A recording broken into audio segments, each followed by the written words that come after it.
नमस्कार दोस्तों, मैं राजकुमार कोटारिया आप सभी के लिए जय हिंद लिखता हूँ। सबसे पहले आपको कुछ सुनाता हूँ। मैं कवि भी हूँ, मैंने आप लोगों को बताया नहीं था कभी। शुरू करते हैं। जय हिंद लिखता हूँ उस देश के लिए, उस गंगा के लिए जिसके लिए मैं शिव बन चुका हूँ। मेरे अंदर वो कुछ नहीं है, लेकिन फिर भी उसे अपने साथ लपेट चुका हूँ। जिस माँ से पैदा हुआ हूँ उसे दुर्गा कहते हैं, लोग कहते हैं उसे ओम, जिसके लिए मैं व्योम बन चुका हूँ। मुझे पता है मैं कौन हूँ, तभी तो मैं इस प्रकृति को सब कुछ दे रहा हूँ, तभी तो मेरे पास वो सारी चीज़ें हैं, तभी वो अथाह ताकत है इस प्रकृति को देने की। क्योंकि मुझे पता है ये प्रकृति मुझे तैयार करती है, नहीं तो मैं जंगल में क्यों रहता, मैं महलों में रहते हुए भी जंगल की ओर क्यों जाता। आप लोग मुझे बताइए कि क्या प्रकृति हम लोगों के लिए इतनी गंदी है जितनी हम समझते हैं। अगर हम वास्तव में इस प्रकृति को कुछ देना चाहते हैं तो सबसे पहले इसे साफ सुथरा करना सीखें। अगर हम ये वास्तव में इस प्रकृति को कुछ देना चाहते हैं तो सबसे पहले हमें ज़रूरत है इस प्रकृति का संरक्षक बनने की। वो हरी हमेशा हरा रहा है, पर क्या तुम लोग हरा नहीं होना चाहते हो? अगर हम उस तिरंगे की बात करें तो उसमें भी हरा रंग है। वो समृद्धता का प्रतीक है, पर वो समृद्धता का प्रतीक तब हो पाएगा जब हम इस देश की समृद्धि को बढ़ाएं, अपने कर्मों से, न कि अपने धर्मों से। क्योंकि हम लोगों ने धर्म से एक दूसरे को बांट दिया है। अगर हम बात करें हिंदू, मुस्लिम, सिख, ईसाई, मैं आप लोगों से पूछना चाहूँ तो भाई क्यों बन रहे हो घर जमाई एक दूसरे को काट छाट के? अगर आप वास्तव में किसी को मजबूत करना चाहते हैं तो सबसे पहले इस देश को मजबूत करें, इस देश के नागरिकों को मजबूत करें, उन गरीबों को मजबूत करें जिनके लिए हम लोग पैदा हुए हैं। अगर हम लोग पढ़े लिखे हैं लेकिन हम लोगों के अंदर समझ नहीं है, अगर हम लोग पढ़े लिखे हैं लेकिन हम लोगों के अंदर ये समझ नहीं है कि किसी गरीब की भी मदद करनी चाहिए, कोई गरीब मर रहा है तो उसे पानी भी देना चाहिए, तो हम लोग किस काम के यार? हम लोग चूतियाँ हैं एक नंबर के। मैं आप लोगों से बोलना चाहता हूँ, अगर हम लोगों के पास करोड़ों की दौलत है लेकिन अगर कोई गरीब मरता हो तो उसके लिए पानी तक ना दे सकें तो हम लोग एक नंबर के बेवकूफ़ हैं। हम लोग नशा करें ना करें लेकिन शान से तो नहीं बोल सकते कि हम एक भारतीय हैं, क्योंकि भारत की भारतीयता तभी है जब हम उस देश की संस्कृति को जाने और उस संस्कृति को मजबूत करना सीखें। मैं आप लोगों से बोलना चाहता हूँ कि हम लोग खुद को मजबूत क्यों नहीं करते हैं, हम इस देश को मजबूत क्यों नहीं करते हैं, इस देश की नागरिकता को और इस देश की बेरोजगारी को क्यों नहीं मिटाते? क्योंकि हम लोग बेरोजगार रहना पसंद करेंगे लेकिन अगर कोई गरीब मरता हो ना तो उसके लिए पानी तक नहीं देंगे। इसीलिए हम लोग वैसे ही कहलाते हैं जैसे हम लोगों को भारतीय ज़रूर कहा जाता है लेकिन हम लोग भारत के होते हुए भी भारतीय नहीं हैं, क्योंकि हम लोगों के अंदर वो चीज़ है ही नहीं जो होनी चाहिए। अगर हम लोग बात करें कोरोना की तो कोरोना जैसे बुखार आते रहेंगे, क्योंकि हम लोगों के अंदर वो बुखार भी है और वो लकवा भी है, क्योंकि हम लोग लकवाग्रस्त पहले से हैं। हमने इस प्रकृति को बर्बाद किया है। अगर हम बात करें ऑक्सीजन लेवल की तो हम लोगों ने इस प्रकृति के ऑक्सीजन लेवल को कम किया है। अगर उस लेवल में थोड़ा सा भी लेवल लग गया ना तो हमारा लेवल ही खत्म हो जाएगा और हम लोग कुछ नहीं कर पाएंगे, हम लोग कुछ भी नहीं कर पाएंगे। चैलेंज मारता हूँ मैं हर चीज़ को। अगर हम लोग बात करें इस प्रकृति की तो हम लोग प्रकृति के दुश्मन ही हैं, क्योंकि हम लोगों के पास आवाज़ है लेकिन आगाज़ नहीं है इस प्रकृति को कुछ देने का। मैं आप लोगों से बोलना चाहता हूँ, अगर हम लोग वास्तव में इस प्रकृति को कुछ देना चाहते हैं तो सबसे पहले हम लोग इस गंगा को साफ सुथरा रखना सीखें, क्योंकि हम लोगों के पास पैसा बहुत है लेकिन अल्लाहने के लिए, वो चूतियापा बताने के लिए, इधर उधर और इधर उधर ताड़ने के लिए, बाकी कुछ नहीं। अगर हम उस निर्भया हत्याकांड की बात करें तो वहाँ पर हम लोगों के पास 1000 करोड़ रुपए हमारी भारत सरकार ने अवेलेबल कराए, पर ये बताइए क्या आज भी हमारे देश को वो साफ सुथरा जीवन मिल रहा है?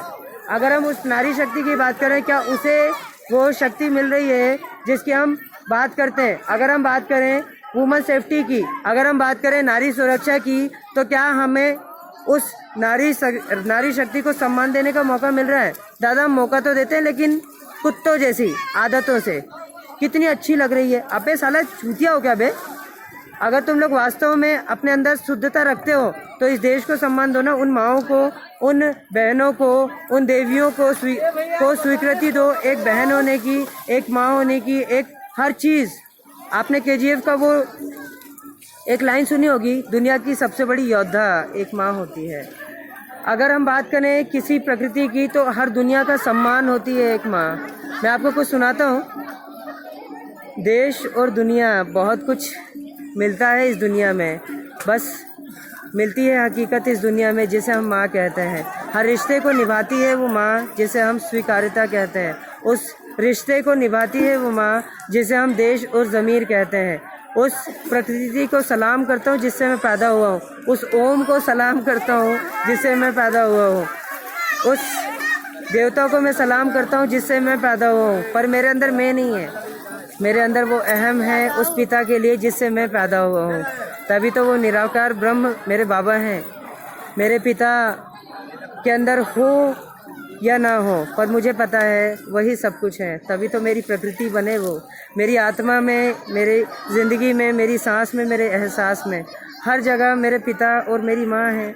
मुझे याद आती है उनकी। आज 3 महीने हो चुके हैं, लेकिन फिर भी मैं चाहता हूँ इस दुनिया को बहुत कुछ देना, क्योंकि मुझे पता है किसी ना किसी को शुरुआत तो करनी पड़ेगी इस प्रकृति के लिए, किसी ना किसी को आगे तो आना होगा इस प्रकृति के लिए। अगर हम लोग इस प्रकृति को वास्तव में साफ सुथरा रखना चाहते हैं तो सबसे पहले हमें गंगा माता की जय नहीं, पर हमें इसको पाउच तो नहीं देना है पन्नी वाले। अगर हम बात करें यहाँ पर नारियल हमें नहीं फेंकने हैं, हम लोग पैसा फेंकते हैं इस नदी में। लेकिन मैं आप लोगों से पूछना चाहता हूँ, हम लोग पैसा क्यों फेंकते हैं यार? पहले तांबे के सिक्के होते थे जो कि इस नदी को साफ सुथरा करते थे। आप आज भी देखते होंगे। अगर हम पानी की बात करें तो यहाँ पर उस पानी में अगर आप तांबा डालते हैं या आप उस तांबे के बर्तन में अगर आप पानी को डालते हैं तो पानी साफ सुथरा हो जाता है। पर मुझे ये बताइए, अगर हम पानी को साफ सुथरा नहीं करना जानते हैं तो हम लोग क्यों चूतियापा अपना रहे 1-1 रुपये फेंक के? मैं तो आज 1 रुपये भी नहीं लाया हूँ, पर मुझे 1 रुपया मिला ज़रूर है। क्यों मिला है मालूम है? क्योंकि इस दुनिया को मैं बहुत कुछ देकर जाऊँगा। मुझे पता है मैं अथाह कमाने वाला व्यक्ति हूँ, पर मैं अथाह कमाऊँगा नहीं, क्योंकि लुटाने के लिए पैदा हुआ हूँ और पूरी दुनिया को लुटा कर जाऊँगा। तभी तो पूरी दुनिया को लूट रहा हूँ। मैं आप लोगों से बोलना चाहता हूँ कि इस प्रकृति को अगर आप संरक्षित नहीं करना जानते तो हम लोग किसी काम के नहीं हैं। आप यहाँ पर देखें कि हम लोगों के पास पैसा बहुत आ चुका है, हम लोग कपड़ों को ऐसे बर्बाद कर रहे हैं। आप यहाँ पर देखिए, हम लोग इस कपड़े को ऐसा बर्बाद किए जा रहे हैं जैसे हमारे बाप का ही कपड़ा है। अबे साला किसी दूसरे का भी है बे। अगर कोई गरीब मर रहा हो तो उसको कपड़ा दो, लेकिन उसे बर्बाद मत होने दो। अगर इसी कपड़े को हम किसी को देकर जाते हैं तो क्या बुरा है? मैं आज सुबह कल भी दान किया था, आज भी दान कर रहा हूँ। पर मुझे ये बताइए वो पैसा कहाँ से आया? मैं गरीब घर से बिलोंग करता हूँ, उसके बाद भी मेरे पास वो पैसा कहाँ से आया? जब वो बोलते हैं ना कि बांटने के लिए अगर आपके पास पैसा ना सही, लेकिन आपके पास शुद्धात्मा है तो आपके पास हर चीज़ आएगी। आप यहाँ पर देखिए, अगर हम इस अगरबत्ती की बात करें तो इसके नीचे की बात करें, यहाँ पर देखिए बेटा, यहाँ पर देखिए ये बांस की तीली है। आप यूट्यूब पर सर्च करके देखिए बांस की तीलियों से कितना नुकसान होता है। आप यहाँ पर बात करें उस प्रकृति की तो इसके गंदे धुएं से हमें श्वास रोग होता है या नहीं, मैं आप लोगों से पूछना चाहता हूँ। अगर हम लोग बात करें हिंदू धर्म के अनुसार तो इसे अशुद्ध कहा जाता है या नहीं? मुझे ये बताइए। अगर हम लोग वास्तव में इस प्रकृति को कुछ देना चाहते हैं तो सबसे पहले जागरूकता दें, सबसे पहले एक नई सोच दें। जब तक हम एक नई सोच नहीं देंगे तब तक हम कुछ नहीं कर पाएंगे। आप यहाँ पर देखिए, मैं आप लोगों को क्या सिखा कर जा रहा हूँ। मैं आप लोगों को सिखा कर जा रहा हूँ कि इस प्रकृति को आप स्वच्छ रखें, साफ सुथरा रखें। मैं खुद गंगा स्वच्छता अभियान में खुद चलाऊंगा। अभी बस आप लोगों का साथ चाहिए। आप लोग कमेंट करके मुझे बताएं कि मुझे ये करना चाहिए कि नहीं, मुझे नदी को साफ सुथरा करने में मदद करनी चाहिए या नहीं। मैं आप लोगों से बोलना चाहता हूँ, मैं खुद नदियों को साफ करने के लिए खुद आगे आऊँगा। बस सबसे पहले आप लोगों का साथ चाहिए। मैं आप लोगों से बोलना चाहता हूँ, अगर आप लोग वास्तव में इस नदी को, उस बांध को, इस प्रकृति को साफ सुथरा रखना चाहते हैं तो सबसे पहले मेरे साथ हैं। मैं चाहता हूं कि इस प्रकृति के लिए हम लोग साथ मिलकर इसी प्रकृति को साफ सुथरा करें। और कोरोना नहीं, उसका बाप भी ना है, क्योंकि उसके बाप को और उसको दोनों को मैं सबक सिखाने के लिए ही पैदा हुआ। मुझे पता है वो पेंडेमिक सिचुएशन अब कभी नहीं आएगी, क्योंकि मैं खुद एक कोरोना फाइटर हूँ। कोरोना के अगेंस्ट में कैंपेन लगाता हूँ। पर मैं चाहता हूँ कि आप लोग भी साफ सुथरे हों, आप लोग सैनिटाइज़र का यूज़ ना करें, क्योंकि सैनिटाइज़र जो है वो इस प्रकृति को नुकसान पहुँचाता है। वो सैनिटाइज़र, क्योंकि उसके अंदर अभी मैं आपको अर्थव्यवस्था के कंसेप्ट से समझाता हूँ, मांग और पूर्ति के नियम से। आप यहाँ पर मांग और पूर्ति के नियम को देखिए तो वहाँ पर आप देखेंगे जहाँ पर मांग ज़्यादा होती है और आपूर्ति कम, तो हम क्या करते हैं, उसमें मिलावट करना शुरू कर देते हैं। जब हम मिलावट करना शुरू कर देते हैं तो मुझे ये बताइए, पहले सैनिटाइज़र को कोई नहीं जानता था, पर आज क्यों जानने लगा भैया? इससे पहले तो ये केवल लैब में यूज होता था, पर आज यहाँ पर अगर यूज हो रहा है तो इससे नुकसान किसको है? हम लोगों को, क्योंकि हम लोगों ने अपनी आदतें बिगाड़ के रखी है। एकदम से अगर मांग बढ़ेगी तो उसमें मिलावट तो बढ़ेगी ना। मैं आप लोगों से पूछना चाहता हूँ, अगर मिलावट बढ़ रही तो हम लोग सो क्यों रहे हैं?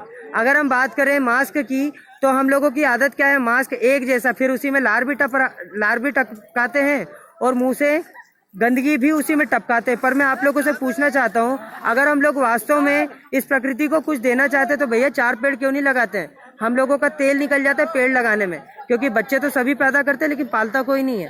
आज हमारे देश की बात करें, विश्व पर्यावरण दिवस की बात करें, 5 जून के दिन, उस दिन हर साल हमारे देश में 5 करोड़ पेड़ लगाए जाते हैं, पर पालते कितने, पले कितने? इस प्रकृति को कितना संरक्षित किया जा चुका है। आप अगर भूटान की बात करें तो भूटान में आज भी कोरोना नहीं, उसका बाप भी नहीं आ पाया, क्योंकि वहाँ पर हरियाली सबसे ज्यादा है। मैं आप लोगों से बोलना चाहता हूँ कि भैया ऐसा क्यों है? क्योंकि प्रकृति ही इस देश की और इस दुनिया की और हर चीज की संरक्षक है। अगर हम वास्तव में इस देश को और इस दुनिया को कुछ देना चाहते हैं तो सबसे पहले शुरुआत करें एक नए युग की। मैं अभी स्कॉलरशिप प्रोग्राम्स भी चालू करने वाला हूँ, अभी नहीं लेकिन कुछ समय बाद। मैं गरीब बच्चों में 2-2 लाख रुपए नगद दूंगा। नगद नहीं, नगद से मतलब ये है कि कुछ ऐसा जिससे उनकी जिंदगी में सुधार आए, वो खुद आईएएस बने, कलेक्टर बने। अभी आईएएस की कोचिंग भी फ्री ऑफ कॉस्ट चालू करने वाला हूँ। बस आप लोगों का सहयोग चाहिए, जिससे हो सकता है वो मेरी मदद कर सकते हैं। अगर आपको लगता है कि हाँ मुझसे बात करनी चाहिए तो आप मेरा मोबाइल नंबर भी नोट कर सकते हैं, 8085839565, या हिंदी में बात करें 8085839565। इसी प्रकार से आगे बात करें तो आप लोग मुझे कमेंट भी कर सकते हैं, चैनल को सब्सक्राइब कर सकते हैं, लाइक करें, कमेंट करें और कमेंट में जय हिंद जरूर लिखें। इसे शेयर करना बिल्कुल ना भूलें, क्योंकि दोस्तों ये यूट्यूब चैनल या यूट्यूबर बनने के लिए नहीं, मैं चाहता हूँ इस प्रकृति को वापस हरा भरा किया जा सके।